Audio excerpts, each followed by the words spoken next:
Hello everyone, I'm Tommy with StudioSense. In lieu of today's typical review video for a fragrance, I thought it might be kind of cool to talk about some new releases that have come to the foreground in 2020. Talking about new releases kind of helps you see where the industry is going and where kind of what it's doing right now. And I think it's a wonderful thing because even in the midst of a pandemic, creativity is still boundless.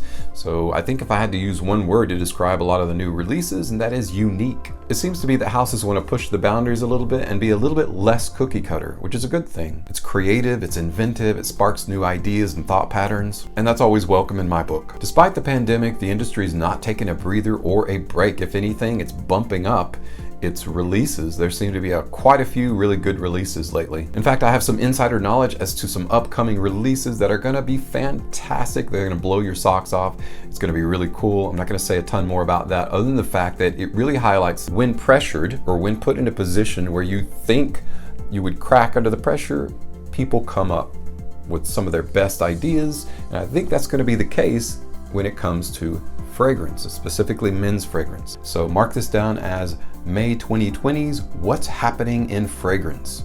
Now when I say what's happening in fragrance, primarily my focus is on unisex and men's fragrance.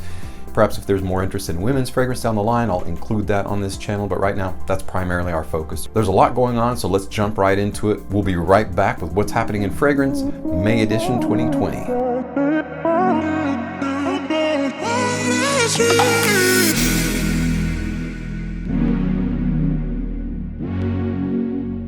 Welcome back, guys. As I mentioned, there's a lot to go over, so let's jump right into the deep end. We don't need a life jacket, just a good decant. So what's happening in fragrance? May edition of 2020. Got a lot of new releases out there. And again, I'm gonna miss a ton of new releases. These are just new releases that I saw that I had some interest in and thought that you also might be interested in as well. Also want to make mention that most of these aren't even available yet. None of them are available on online discounters. If you're going to find them out there, you'll likely find them on an independent site or Amazon or eBay or something like that. Some of them aren't even available in the US yet. From 4711 and the Aqua Colonia collection, we have a couple of new limited edition releases. And I'm probably going to mispronounce a lot of this stuff, so stick with me, guys. My apologies. Aqua Colonia Green Tea and Bergamot and Aqua Colonia Matcha Frangipani. Both of these fragrances are unisex and the concentration is eau de cologne. Now I don't have to go into a lot of detail because the ingredients are on the bottle. So you've got bergamot and green tea in one, and the other one you've got matcha and frangipani. Of course, we all know what bergamot is, bergamot orange. It's a very citrusy, and then of course green tea. Now matcha is a kind of green tea, but it's the leaves are mushed up into a powder. It's supposed to be a little bit more pungent, a little bit stronger. And then of course there's frangipani. The niche house Amouage is releasing a rich oriental woody fragrance called Black Iris. It is a unisex fragrance like a lot of Amouage fragrances are, and while it doesn't list it, I'm assuming it's going to be an eau de parfum. Black Iris features rosemary, bergamot, violet leaf in the top. In the mid it has orris absolute, amber, frankincense, cistus, myrrh, and vanilla, with a base of leather, oud, patchouli, sandalwood, and cedarwood. This one should be very dark, very rich, and have above average longevity and projection, and that remains to be seen, but that's what we're hoping. Fragonard has a new eau de parfum unisex release called Bois de Provence, which touts that it has above average longevity and above average projection. That, of course, will remain to be seen. In the top, it features grapefruit, fig tree, bergamot, with a mid of mint, basil, and lang lang, sitting on a base of Atlas cedar, Indonesian patchouli. Like your nose is going to know the difference between where the patchouli comes from. I don't know, maybe there's a huge difference between standard patchouli and Indonesian patchouli. Sandalwood and Java vetiver. Now there is a difference between regular vetiver and Java vetiver. Java is a reference to, it's more like a smoky, darker vetiver, sometimes referencing burnt. And I have to say that is one ugly bottle, at least in my estimation. So let's hope the juice is really good because that presentation is a little bit cheap looking to me. Lang Lang has released a new unisex Chypre Fresh fragrance in an interesting looking flagon. That lid though, looks like molten lava. It's pretty cool.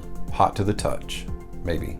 It features spearmint, aldehydes, lang lang, which is not surprising coming from a house called Ling Lang, Hedione, Iso E Super, musk, patchouli, cedarwood, tobacco absolute, cypriol, and leather. Man, that one sounds really good. Can't wait to get my nose on that one. Speaking of sounds good, Scotch Soda has a new release for men's fragrance called Island Water, as we don't have enough fragrances with the word island and water in them. But this one might be really good as a freshie in the genre or subgenre or category of freshie. Again, it's a men's fragrance. It is an eau de parfum concentration. The bottle's kind of cool. It looks like a taller version of maybe like a Halloween Man type of bottle, and it comes in 100 ml and 40 ml sizes. Island Water is a fruity, fresh fragrance for men, featuring in the top bergamot, grape leaf, Brazilian mango, and in the mid you've got clary sage, sandalwood, cannabis pearl, which is like obviously like a hemp aroma chemical, sitting on a base of whiskey, musk, and amberwood. This will be one you might want to try out. I for sure am looking forward to getting my nose on it. While it might just be a standard freshie, we're still retaining hope that it can go beyond the bounds of that and push the realms of creativity. Miyake has a new Nuit d'Issy fragrance release, and it is called Polaris. Just like the names kind of sounds like, it's going to be a very dark, very rich, kind of like the actual flacon itself. It is an eau de parfum that sounds excellent. I can't wait to get my nose on it. Miyake is a excellently, very consistently high quality, high-end, niche quality designer fragrance house. The presentation was designed by Fabian Baron. The bottle, similar to the fragrance, is going to be dark, complex, featuring top notes of cypress, black pepper, bergamot, with heart notes of cedarwood, oud, and patchouli, resting on a base of leather and vanilla. Some of my favorite aromatic notes are in this fragrance, and I can't wait to try it out.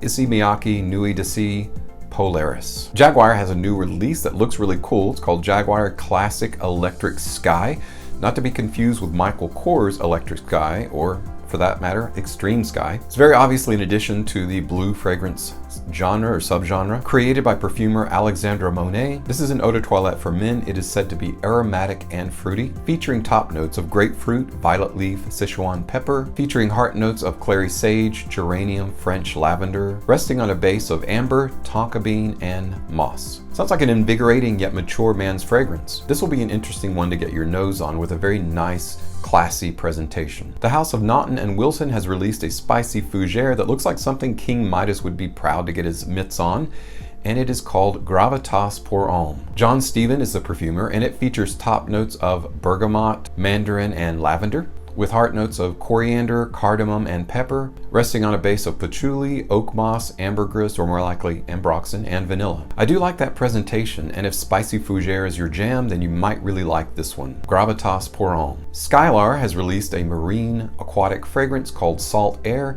not to be confused with Demeter Salt Air. This simple yet elegant scent profile features seascape elements like salt and driftwood to create, I'm reading directly from the materials, to create a carefree summer scent. Dive into the warmth of the season and emerge refreshed and renewed with salt in your hair and a tan on your skin. Salt Air sounds like your basic freshie, but let's hope it retains the right to surprise us. The last new release, I got some pronunciation help from a video that nobody's watching, but I will leave a link to that video in the description below, simply because I have listened to this young lady that's in the video before talking about Exsence, and it's from a house called UerMi, and that's, yes, UerMi, but it's spelled U-E-R-M-I, but it's pronounced UerMi, and it rhymes with UerMi, which is what it's trying to do. So it's kind of like an oronym of itself.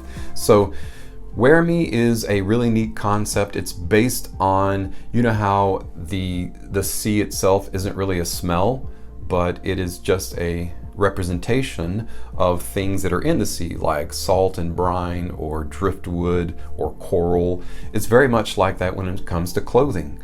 UerMi is a representative of fragrance from cotton, silk, and in this case, Eau Denim Extreme. That's the new release, Eau Denim Extreme from UerMi. It is a unisex fragrance created by Sylvie Fisher. I know that because it says it right on the bottle, her name, Sylvie Fisher, featuring top notes of bergamot, mandarin, black pepper, and cinnamon. So right away we have spicy fruity, with a heart of tuberose absolute, jasmine absolute, lang lang, and neroli, sitting on a bed of patchouli, frankincense, vetiver, and cedarwood. This might be a nice spring and summer alternative to the basic blue fragrance DNA, so you might want to check that one out.